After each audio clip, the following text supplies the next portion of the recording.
שמעתי שאתם עוסקים בבריקדנס וכולי? כן. אוקיי, הבן שלי יש בר מצווה עוד 3 חודשים, ואני מעוניין להביא איזה 4-5 חבר'ה מגודלים כאלה צעירים שכאילו יחידו בריקדנס. אוקיי, זה אפשרי? יותר פרטים על האירוע בבקשה? סליחה? תן לי רק יותר פרטים לגבי האירוע. אני מתכנן שיהיה לו בופה גדול, אולם גדול כזה עם מזרקות ועם פרחים אני מאמין שיהיה. מתי האירוע? האירוע, בלי נדר, אני לא מבטיח שום דבר, עוד חודש, אבל מה? זה כאילו יכול להשתנות ביום-יומיים, שעה-שעתיים.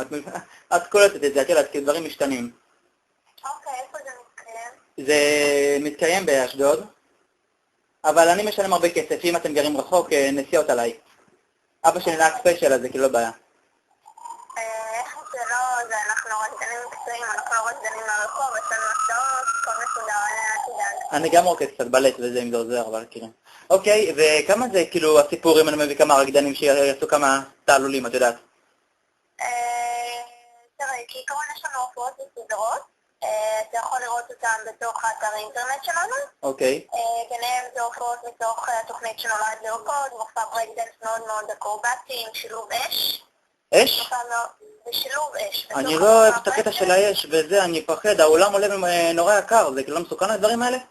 לא, ממש לא. היה לי ניסיון עם אש ואני נכוויתי כמה פעמים. אנחנו עושים את זה כמעט שנים. במלחמה האחרונה נכוויתי משרפה, אז אולי אפשר לוותר על האש ואולי משהו עם מים? אני רק אומר לך את ה... לא, פשוט יש לי טראומה מזה, אני כאילו אם אני אספר לך תביני גם, כאילו.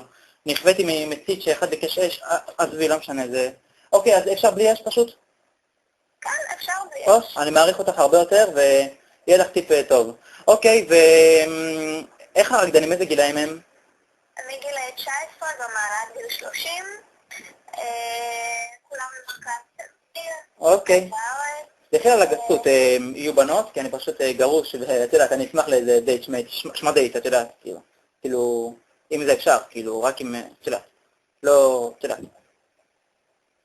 לא, אני לא יודעת. רקדניות, יש לנו 3 רקדניות בלהקה. הן רקדניות היפ-הופ, לא רקדניות... היפ-הופ, אני אוהב היפ-הופ. Everybody, את מכירה, שירים וזה, אוקיי, בסדר, מצוין. אז עכשיו מה הסכומים אפשר לדעת? כעיקרון מחירים אני לא יכולה להגיד בטלפון, אני יכולה לשלוח לך הכל מסודר או מייל, הצעת מחיר, מה שאני יכולה להגיד לך שהמחירים זה מ1,000 שקלים ומעלה. מ1,000 שקלים? חי שמיים, אבל בסדר, אני אסתדר, אני אגייס כסף, כאילו סבתא שלי, היא הסכימה לתת לי איזה 100-200, וכאילו דודה שלי עוד איזה 100-200, והשכנה חייבת לי משהו, אני אסתדר. אוקיי, גברת, אני נורא מודה לך. כאילו...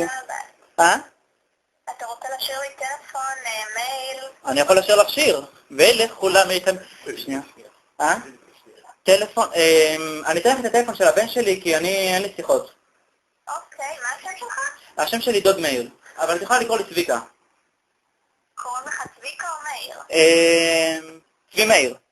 כאילו, את יודעת, זה כאילו שילוב כזה, את לא יכולה להבין את זה, כי זה אצל הגרוזינים, אני חצי גרוזיני, חצי טריפולטאי, לא יודע אם זה כאילו קשור בכלל. אוקיי, אז קוראים לך מאיר או צביקה? וואו, עכשיו הקשת עליי, נחום, עובדיה נחום. לא, עובדיה, לא, נחום עובדיה, לא. וואי, זה דילמה. עובדיה. כי אני פשוט בחור עובד. אני לא איזה מובטל, את יודעת. אוקיי, חמוד, תקשיב לי. אם אתה פה בא להסתלבט... חס ושלום ובניו, גברת, אני לא מסתלבט. גברת, אני באמת שאני לא מסתלבט, גברת. אתה מוזמן להגיע אלינו לסטודיו או למשרד? מאות תודות, גברת, אפילו 10 תודות. אני אביא אתכם. תודה רבה. אוקיי, אז אנחנו נביא את הרקדנים ויהיה ריקודים ויהיה פאן ויהיה סבבה, גברת, שיהיה לך יום נעים. להתראות. ביי.